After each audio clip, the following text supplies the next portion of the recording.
सोलापुरात जात पडताळणी विभागाविरोधात प्रहार संघटना आक्रमक झालेली आहे। विद्यार्थ्यांना जात प्रमाणपत्राचं वाटप होत असताना मोठ्या प्रमाणात पैसे मागितले जात असल्याचा आरोप प्रहार संघटनेने केला। संघटनेच्या कार्यकर्त्यांनी भीक मागो आंदोलन केलंय।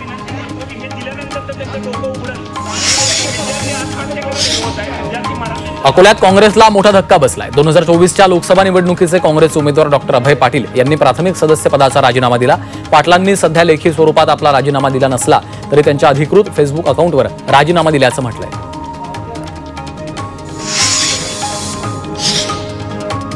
काँग्रेसचे दिवंगत आमदार PN पाटील यांचे सुपुत्र राहुल पाटील यांनी उपमुख्यमंत्री अजित पवारांची भेट घेतली आहे। त्यामुळे राहुल पाटील राष्ट्रवादी काँग्रेसमध्ये प्रवेश करणार हे स्पष्ट झाले।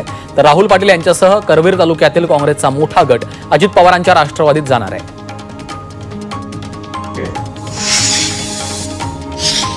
धाराशिवमध्ये आज चौथ्या दिवशीही शेतकऱ्यांचं पवनचक्की विरोधात आंदोलन सुरू आहे। पवनचक्की कंपनीच्या मनमानी विरोधात वाशी आणि भूम तालुक्यातले शेतकरी आक्रमक झाले। या आंदोलनाला माजी आमदार सुजित ठाकूर यांनी भेट दिली आहे। त्याचबरोबर पवनचक्की आणि प्रशासनाची मुख्यमंत्र्यांकडे तक्रार करणार असल्याचं सुजित ठाकूर यांनी म्हटलं।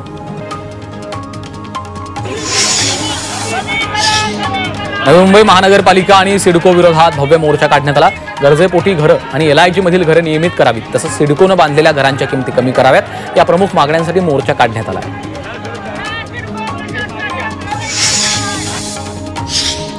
जालन्याच्या खादगावात शिवरुद्ध योगी महाराज यांनी उपोषणासह संजीवन समाधी आंदोलनाला सुरुवात केली आहे। खादगावमधील शिवशक्ती कैलास आश्रमाच्या जागेवर काही लोकांनी ताबा मिळवलेला आहे, त्यामुळे प्रशासनानं अतिक्रमण करणाऱ्या लोकांवर कारवाई करावी या मागणी महाराजांनी खड्ड्यात आमरण उपोषण केलं।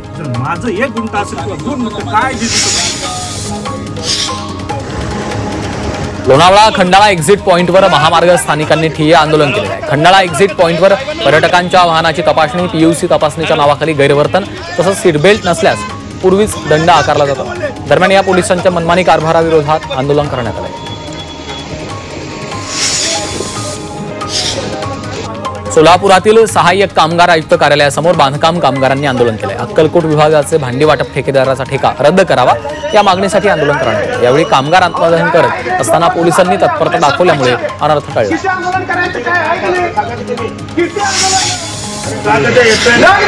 परभणीतील स्वराज्य ट्रेकर्स ग्रुपच्या गिर्यारोहकांनी पावसात नाणेघाट सर केलाय। या ट्रेकर्सनी 75 किलोमीटरची ही साहसी मोहीम पूर्ण केली आहे। यामध्ये 17 ट्रेकर्सनी सहभाग घेतला होता।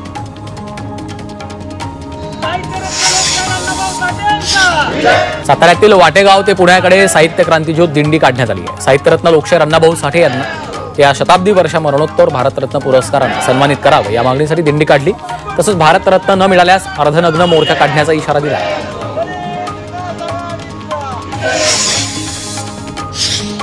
साताऱ्यातील मान्याची वाडी ग्रामपंचायत अधिकारी प्रसाद यादव या अण्णासाहेबांची वाजत गाजत गावकऱ्यांनी रथातून मिरवणूक काढली आहे। यावेळी फुलांची उधळण करत गावकऱ्यांनी निरोप दिलेला आहे। मान्याची वाडी गावाला विविध पुरस्कारांच्या माध्यमातून देशाच्या नकाशावर घेऊन जाण्यात ग्रामपंचायत अधिकारी प्रसाद यादव यांचं मोलाचं योगदान आहे।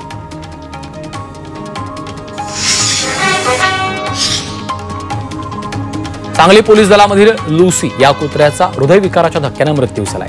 तर पोलीस अधीक्षकांच्या उपस्थितीमध्ये शासकीय इतमामात लुसीवर अंत्यसंस्कार करण्यात आले। यावेळी पोलीस कर्मचारी आणि अधिकाऱ्यांनी लुसीला श्रद्धांजली वाहिली आहे। अहिल्यानगरातील भंडारदरा निळवंडे धरण 90% भरलंय, तर मुळा धरण 85% भरलंय। त्यामुळे 15 ऑगस्ट पर्यंत भंडारदरा धरण 100% भरण्याची शक्यता आहे।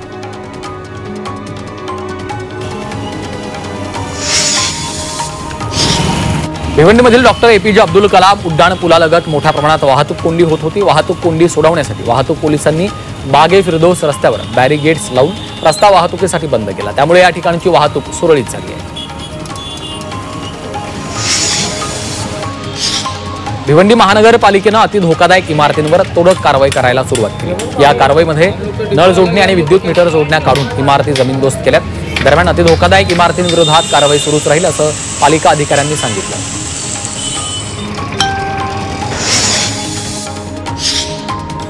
टिटवाळ्यातील रायतेमध्ये एका फार्म हाऊसवर गाणं लावण्यावरून झालेल्या वादात एका तरुणाला मारहाण केली होती। या प्रकरणामध्ये शिवसेना युवा सेनेचा पदाधिकारी विकी भुल्लर, त्याचे 2 भाऊ आणि 5 साथीदारांवर टिटवाळा पोलीस ठाण्यात गुन्हा दाखल केला होता। मात्र आठवडा उलटल्यानंतरही अद्याप आरोपी फरार आहेत।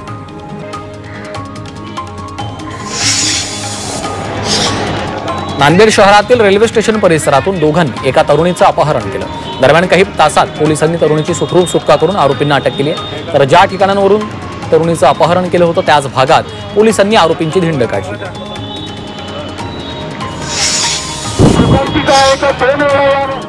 यवतमाळमधील मारडी ते मारेगाव या रस्त्यावर मोठ्या प्रमाणात खड्डे पडल्यानं या खड्ड्यात बसून आंदोलन करण्यात आलं. या आंदोलनात सार्वजनिक बांधकाम विभागाकडे रस्त्याची दुरुस्ती करण्याची मागणी करण्यात आली. या रस्त्यांची अवस्था अतिशय बिकट असल्यानं नागरिकांनी खड्ड्यामध्ये बसून संताप व्यक्त केला.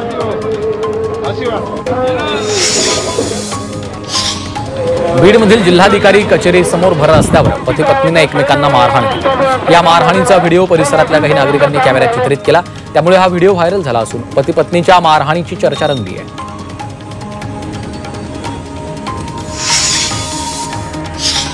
जळगावातील मुक्ताईनगर शहरात जेई स्कूलमध्ये शिकणाऱ्या एका 13 वर्षाच्या विद्यार्थ्याचा शाळेच्या मैदानात मृत्यू झाला. शाळेच्या मैदानात मित्रांसोबत खेळल्यानंतर अचानक या विद्यार्थ्याचा मृत्यू झाला. मात्र या विद्यार्थ्याच्या मृत्यूचं कारण अद्याप अस्पष्ट असून हृदयविकाराच्या झटक्यानं विद्यार्थ्याचा मृत्यू झाल्याचा अंदाज आहे.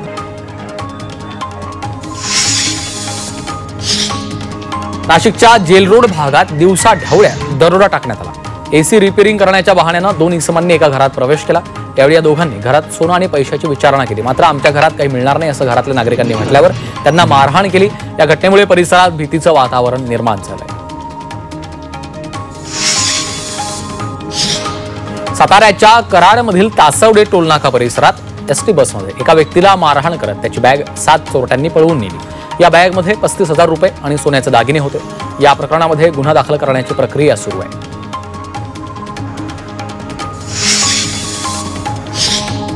गडचिरोलीमध्ये अवैधरित्या दारू विक्री प्रकरणी कारवाई करण्यात आली आहे. या कारवाईत 67 लाखांचा मुद्देमाल जप्त करण्यात आला. तर 2 आरोपींना अटक करण्यात आली आहे. जळगावच्या अमळनेरमध्ये जंगलात 2 महिलांची हत्या झाली होती. त्याच जंगलामध्ये भर पावसात अमळनेर पोलिसांनी सर्च ऑपरेशन राबवलं. या ठिकाणी 25 ते 30 पोलीस कर्मचाऱ्यांच्या पथकाच्या माध्यमातून जंगलातला कोपरा हुडकून काढला जातो. सोलापूरच्या अक्कलकोटमधील येवले चौकातील फत्तेसिंह क्रीडांगणाच्या विकास कामांसाठी 3 कोटी रुपयांचा निधी मिळालाय. यामध्ये 400 मीटर धावपट्टी, बॅडमिंटन हॉल, विविध क्रीडा साहित्य, पाण्याची बोर, सीसीटीव्ही कॅमेरे अशी व्यवस्था करण्यात येणार आहे.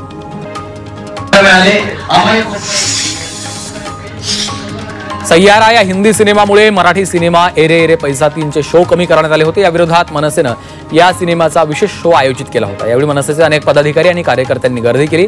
तर मराठी सिनेमा मल्टिप्लेक्समध्ये चालवण्याची इच्छा व्यक्त केली आहे.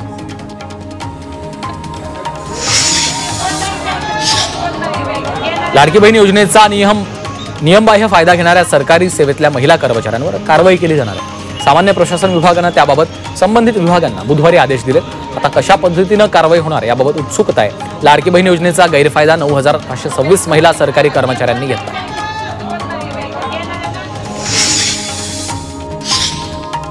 पंतप्रधान किसान सन्मान योजनेच्या 20व्या हप्त्याचं निधी वितरण येत्या शनिवारी होणार आहे. यावेळी राज्यातील एकूण 92.71 लाख शेतकरी कुटुंबांना प्रत्येकी 2,000 रुपयांच्या हप्त्याचं वितरण केलं जाणार आहे. या सर्व शेतकऱ्यांना एकूण 1,930 कोटी रुपयांहून अधिक रकमेचा लाभ त्यांच्या आधार संलग्न बँक खात्यामध्ये थेट हस्तांतरणाद्वारे जमा होणार आहे.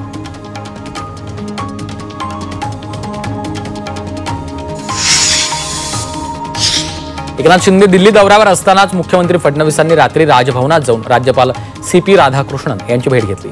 दोघांच्या भेटीमागचं कारण मात्र समजू शकलं नाहीये. दरम्यान शिंदेंचा दिल्ली दौरा आणि त्याच वेळेस मुख्यमंत्री राज्यपाल भेट या दोन्ही घडामोडींच्या टायमिंगवरनं राजकीय वर्तुळात चर्चांना उधाण आलंय.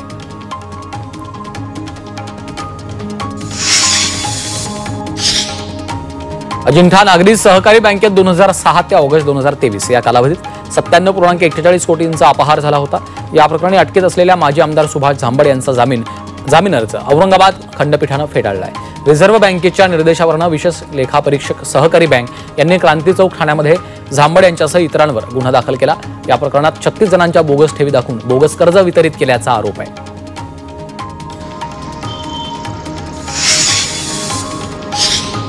छत्रपती संभाजीनगर महापालिकेच्या प्रारूप आणि अंतिम प्रभाग रचनेचा अहवाल घेऊन अधिकाऱ्यांना मुंबईत हजर राहण्याचे आदेश दिलेत. 6 आणि 7 ऑगस्टला अधिकाऱ्यांना अहवाल सादर करण्याचे आदेश आहेत. संभाजीनगर विभागातील 5 महापालिका आणि 49 नगर परिषदांच्या प्रभाग रचनेसाठी अधिकाऱ्यांना मुंबईत बोलावलंय.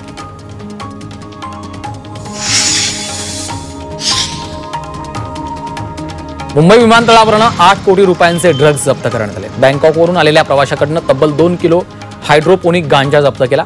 तर गांजा तस्करी प्रकरणात 4 प्रवाशांना अटक केली आहे.